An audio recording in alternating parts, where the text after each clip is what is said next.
SRKയുടെ ഈ വർഷം റിലീസായ 2 മൂവീസും 1000 കോടി പ്ലസ് ആയിരുന്നു കളക്ഷൻ എന്ന് പറയുന്നത്. ഒന്ന് പത്താനും മറ്റൊന്ന് ജവാനും. സോ ഒരു one of the greatest comeback നടത്തി നിൽക്കുവാണ് SRK. സോ ആ ഒരു കംബാക്കിൽ അടുത്ത മൂവിയാണ് ഡങ്കി. ഈ ഒരു മൂവിക്ക് ഇത്രയും വലിയ എക്സ്പെക്ടേഷൻസോ അല്ലെങ്കിൽ ഇത്ര വലിയ ഹൈപ്പ് ഉണ്ടാകാൻ കാരണം ഷാറുഖ് ഖാൻ എന്നുള്ള ഒരു ഫാക്ടർ മാത്രമാണോ? ഒരിക്കലുമല്ല. ആ ഒരു മൂവി ഡയറക്ട് ചെയ്തിരിക്കുന്ന രാജ്കുമാർ ഹിരാനിയാണ്. 3 Idiots, PK, സഞ്ജു, മുന്ന ഭായ്, MBBS ഇങ്ങനത്തെ one of the greatest movies ഒക്കെ ചെയ്ത ഡയറക്ടറാണ്. ആ ഒരു മൂവീസിന്റെ ഒക്കെ റിപ്പീറ്റ് വാല്യൂ എന്ന് പറയുന്നത് നമ്മൾ എപ്പോൾ കണ്ടാലും അത്രമൊത്തം ഫ്രഷ് ആയിരിക്കും. സോ ഒരു 100% ഗ്യാരണ്ടി ഉള്ള ഡയറക്ടറാണ്. സോ SRK രാജ്കുമാർ ഹിരാനി ഈ രണ്ട് ഫാക്ടേഴ്സുമാണ് ഈ ഒരു മൂവിക്ക് ഇത്രയും വലിയ ഹൈപ്പും അല്ലെങ്കിൽ ഇത്രയും വലിയ ഒരു എക്സ്പെക്ടേഷൻസ് ഉണ്ടാകാൻ കാരണം. ഒരു ഹാട്രിക് ഹിറ്റ് അടിക്കാൻ നിൽക്കുന്ന SRK, സഞ്ജു എന്ന മൂവിക്ക് ശേഷം വരുന്ന രാജ്കുമാർ ഹിരാനി. സോ ഈ രണ്ട് ഫാക്ടേഴ്സ് മാത്രം മതി ആ ഒരു മൂവിയുടെ ഹൈപ്പ് ടോപ്പ് ലെവലിൽ കൊണ്ട് എത്തിക്കാനായിട്ട്. ഇപ്പോൾ SRKയുടെ കാര്യം നോക്കുവാണെങ്കിൽ ലാസ്റ്റ് റിലീസായ ജവാനും പത്താനെ പോലെ ഒരു ഫുള്ളി ആക്ഷൻ പാക്ഡ് മൂവി ഒന്നുമല്ല. ഒരു ഫീൽ ഗുഡ് ആയിട്ടുള്ള അല്ലെങ്കിൽ ഒരു കണ്ടന്റ് വൈസ് നോക്കുവാണെങ്കിൽ തന്നെ ആ ഒരു നമ്മളെ 100% എന്റർടൈൻ ചെയ്യിപ്പിക്കുന്ന കണ്ടന്റ് ഉള്ള ഒരു സിനിമയാണ് ഡങ്കി എന്ന് പറയുന്നത്. ആ ഒരു രാജ്കുമാർ ഹിരാനി മൂവീസിന്റെ ഒരു സ്റ്റൈൽ ഉണ്ടല്ലോ, അല്ലെങ്കിൽ ആ ഒരു വൈബ് ഉണ്ടല്ലോ, നമ്മൾ എപ്പോൾ കണ്ടാലും ആ ഒരു ഫ്രഷ്നെസ്സും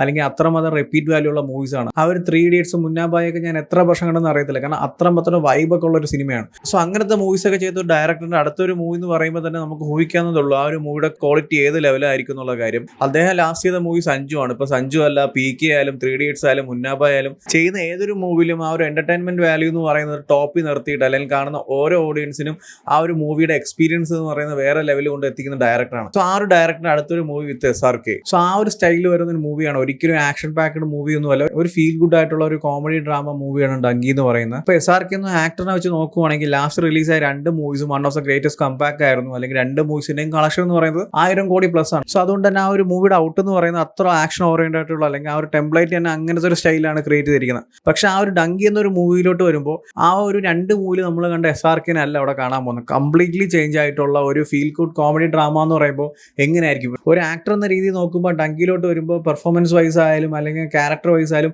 ഒരുപാട് ചേഞ്ചസ് അല്ലെങ്കിൽ എന്ത് പറയാ ഒരു കംപ്ലീറ്റ്ലി ഒരു വേറെ ട്രാക്കിൽ തന്നെ പോകുന്ന SRK നമുക്ക് കാണാൻ പറ്റും. സോ അതുകൊണ്ട് തന്നെ പത്താനും ജവാനും അല്ലെങ്കിൽ ഫുള്ളി ആക്ഷൻ പാക്ഡ് മൂവീസ് പ്രതീക്ഷ ഒരിക്കലും പോരുത്. ഇപ്പോൾ ഈ ട്രെയിലറിൽ തന്നെ 2-3 സീക്വൻസ് കാണിക്കുന്നുണ്ടെങ്കിലും അത് ഒന്നീ കോമഡി ആയിട്ട് പോകുന്ന സീക്വൻസ് ആയിരിക്കാം, അല്ലെങ്കിൽ ആ ഒരു കുറച്ച് നേരത്തേക്ക് മാത്രം കാണിക്കുന്ന സീക്വൻസ് ആയിരിക്കാം. ഈ ഒരു സിനിമ എന്ന് പറയുന്നത് കംപ്ലീറ്റ്ലി വേറൊരു വൈബ് തരുന്ന അല്ലെങ്കിൽ ഇന്നാനായിട്ട് ഒരു ഫുള്ളി ഒരു കോമഡി പാക്ഡ് മൂവി ആയിരിക്കും. ഈ ഒരു മൂവിയുടെ കണ്ടന്റ് അല്ലെങ്കിൽ ഈ ഒരു മൂവിയുടെ സ്റ്റോറി ലൈൻ എന്ന് പറയുന്നത് ഡോങ്കി ഫ്ലൈറ്റ് എന്ന ഒരു സബ്ജക്റ്റിനെ റിലേറ്റ് ചെയ്തിട്ടാണ്. ഈ ഡോങ്കി ഫ്ലൈറ്റ് മെത്തേഡ് എന്ന് പറയുന്നത് പഞ്ചാബിലാണ് കൂടുതലുള്ളത്. ആ ഒരു മെത്തേഡ് എന്ന് പറയുന്നത് ഈ പുറത്തു പോകാൻ, അതായത് അമേരിക്കയിലോ കാനഡയിലോ അങ്ങനത്തെ കൺട്രീസിലൊക്കെ പുറത്തു പോകാൻ വിസ കിട്ടാത്തവർ ഇല്ലീഗലി ആ ബോർഡർ ക്രോസ് ചെയ്ത് പോകുന്നതിനാണ് ഈ ഡോങ്കി ഫ്ലൈറ്റ് എന്ന് പറയുന്നത്. ഫോർ എക്സാമ്പിൾ പറയുകയാണെങ്കിൽ നമ്മൾ ഇതുപോലത്തെ ഒരുപാട് മൂവീസ് കണ്ടിട്ടുണ്ട്. ഇപ്പോൾ റീസെന്റ് നമ്മൾ എടുത്തു പറയുകയാണെങ്കിൽ നമ്മൾ നോവെയർ എന്ന് പറഞ്ഞ ഒരു ഹോളിവുഡ് സിനിമയെ പറ്റി നമ്മൾ വീഡിയോ ചെയ്തിട്ടുണ്ടായിരുന്നു. അതും ഇതുപോലത്തെ ഒരു ഇല്ലീഗലായിട്ട് പോകുന്നതാണ്. ഇപ്പോൾ മലയാളത്തിൽ എടുത്ത് പറയുകയാണെങ്കിൽ CA. സോ ഇതുപോലത്തെ ഒരു സബ്ജക്റ്റിനെ സംസാരിക്കുന്ന മൂവിയാണ്. ആ ഒരു സബ്ജക്റ്റിന് തന്നെ രാജ്കുമാർ ഹിരാനി എന്ന സ്റ്റൈലിൽ സംസാരിച്ച് എങ്ങനെയിരിക്കും, അല്ലെങ്കിൽ SRK എന്ന ആക്ടറിനെ വെച്ചിട്ട് ആ ഒരു മൂവിയുടെ കണ്ടന്റ് സംസാരിച്ച് എങ്ങനെയിരിക്കും എന്നൊക്കെ നമുക്ക് കണ്ടറിയാം. ഈ ഒരു മൂവിയിൽ SRK മാത്രമല്ല, ഒരുപാട് കിടിലൻ കാസ്റ്റ് ഉണ്ട്.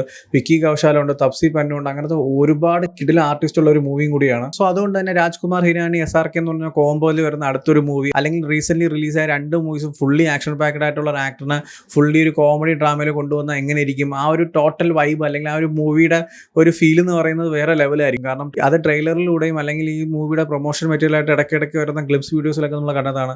ആ ഒരു ആർട്ടിസ്റ്റിന്റെ പെർഫോമൻസും അല്ലെങ്കിൽ ആ ഒരു സ്റ്റോറി ലൈനും അല്ലെങ്കിൽ ഈ മൂവിയുടെ പ്രസന്റേഷൻ എങ്ങനെയാണ്, അല്ലെങ്കിൽ രാജ്കുമാർ ഹിരാനി എന്ന് പറഞ്ഞ ഡയറക്ടർ ഇങ്ങനത്തെ ഒരു സബ്ജക്റ്റിനെ ഓഡിയൻസിന്റെ മുമ്പിൽ എങ്ങനെ കൊണ്ടുവരും, ആ ഒരു സബ്ജക്റ്റിൽ SRKനെ കൊണ്ട് എങ്ങനെ പ്രസന്റ് ചെയ്യുന്നൊക്കെ റീസെന്റ് വന്ന ഒരുപാട് ക്ലിപ്സിൽ നമ്മൾ കണ്ടതാണ്. സോ ഒരുപാട് വെയിറ്റിംഗ് ആണ് മൂവിക്ക് വേണ്ടിയിട്ട്. ഞാൻ ഫസ്റ്റ് ഷോ തന്നെ ബുക്ക് ചെയ്തിട്ടുണ്ട്. നമുക്ക് ആ ഒരു മൂവിയുടെ എക്സ്പീരിയൻസ് ജസ്റ്റ് ആലോചിച്ച് നോക്കാവുന്നുള്ളൂ. ആ ഒരു 2-2.5 മണിക്കൂർ വേറെ ലെവൽ അല്ലെങ്കിൽ വേറൊരു വൈബിലൊക്കെ ഇരുന്ന ആ ഒരു മൂവി ഫുള്ളി ഇങ്ങനെ എന്റർടൈൻ ചെയ്യിപ്പിക്കുകയും അല്ലെങ്കിൽ കാണാൻ വരുന്ന ഓരോ ഓഡിയൻസിനും ഒരു പുതിയ വൈബ് ആയിരിക്കും, അല്ലെങ്കിൽ കാണുന്ന ഓരോ ആൾക്കാർക്കും ഒരു പ്രത്യേകതരം ഫീലും അല്ലെങ്കിൽ ഇമോഷണലി ആയാലും കണ്ടന്റ് വൈസ് ആയാലും നല്ല രീതിക്ക് കണക്ട് ചെയ്യാൻ പറ്റുന്ന സ്റ്റോറി ആയിരിക്കും ഈ ഒരു മൂവിയുടെ എന്ന് പറയുന്നത്. പിന്നീടുള്ള ഒരു കാര്യം എന്ന് വെച്ചാൽ ഒരു പാൻ ഇന്ത്യൻ മൂവി ആണോ എന്ന് ചോദിച്ചാൽ തീർച്ചയായിട്ടും ഡങ്കി എന്ന് പറയുന്ന ഒരു പാൻ ഇന്ത്യൻ മൂവിയാണ്. പക്ഷെ ഒരു പാൻ ഇന്ത്യൻ മൂവിയുടെ മെറ്റീരിയൽ പോലെ എല്ലാ ലാംഗ്വേജസിലും ഇതിന്റെ ഡബും കാര്യങ്ങളൊന്നുമില്ല. ഈ മൂവി എല്ലാ സ്ഥലത്തും റിലീസ് ആവുന്ന അതിന്റെ ഒറിജിനൽ ലാംഗ്വേജ് ആയിട്ടുള്ള ഹിന്ദിയിലാണ്. അത് എന്തുകൊണ്ടെന്ന് ചോദിച്ചാൽ ചിലപ്പോൾ ഈ ഒരു മൂവിയുടെ കണ്ടന്റും അല്ലെങ്കിൽ ആ മൂവി സംസാരിക്കുന്ന കാര്യവും ആ ഓരോ ക്യാരക്ടേഴ്സിന്റെ ഇമോഷൻസും അല്ലെങ്കിൽ അവരുടെ സിറ്റുവേഷൻസും അല്ലെങ്കിൽ അവരുടെ പെർഫോമൻസ് ഒക്കെ ആ ഒരു ഒറിജിനൽ ലാംഗ്വേജിൽ തന്നെ നമുക്ക് എക്സ്പീരിയൻസ് ചെയ്യാന്നുള്ള ഒരു ഫീലിന് വേണ്ടിയിട്ടായിരിക്കാം ആ ഒരു മൂവി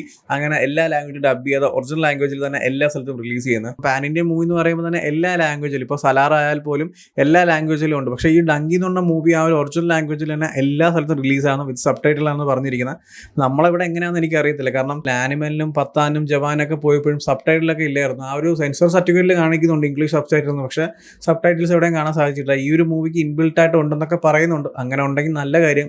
അല്ലെങ്കിൽ ചില സീക്വൻസ് ഒക്കെ നമ്മളിങ്ങനെ കിളി പോയിരിക്കും ഞെട്ടിയിരിക്കും, എന്താണ് അവർ സംസാരിക്കുന്നത്, എന്താണ് ചെയ്യുന്നതൊക്കെ. അത് ആനിമലിലും ജവാനും പത്താനൊക്കെ ഞാൻ എക്സ്പീരിയൻസ് ചെയ്തതാണ്. സെക്കൻഡ് ലാംഗ്വേജ് ഹിന്ദി ആണെങ്കിൽ അവർ സ്പീഡിൽ പറഞ്ഞു പോകുമ്പോൾ ഒരു കുന്തവും മനസ്സിലാവില്ല, അത് വേറെ കാര്യം. സോ ഡങ്കി എന്ന മൂവിക്ക് ഞാൻ ഒരുപാട് വെയിറ്റിംഗ് ആണ്. അതിന്റെ കാരണം എന്ന് പറയുന്നത് it's SRK movie and it's directed by Rajkumar Hirani. So ഇതിന്റെ അപ്പുറത്തേക്ക് ഒന്നും തന്നെ വേണ്ട. ഈ ഒരു മൂവി ക്ലാഷ് റിലീസ് ആയിരുന്നു, ആദ്യം സലാറിന്റെ കൂടെ ആയിരുന്നു, പക്ഷേ ഇപ്പം സലാറിന് ഒരു ദിവസം മുമ്പ് റിലീസ് ആവുന്നുണ്ട്. സോ രണ്ട് മൂവീസും ഫസ്റ്റ് ഷോ തന്നെ ടിക്കറ്റ് എടുത്ത് വെച്ചിട്ടുണ്ട്. സോ രണ്ടും കണ്ടിട്ട് എക്സ്പീരിയൻസ് എങ്ങനെയുണ്ടെന്ന് ഷെയർ ചെയ്യാം. സോ ഡങ്കി എന്ന മൂവിക്ക് നിങ്ങൾ എത്രമാത്രം വെയിറ്റ് ചെയ്യുന്നുള്ള കാര്യം കമന്റ് ചെയ്യൂ. വീഡിയോ ഇഷ്ടപ്പെട്ടാൽ ലൈക്ക് ചെയ്യൂ, ഷെയർ ചെയ്യൂ. ഇതുപോലത്തെ കൂടുതൽ വീഡിയോസിനായി ചാനൽ സബ്സ്ക്രൈബ് ചെയ്യൂ. Thank you so much.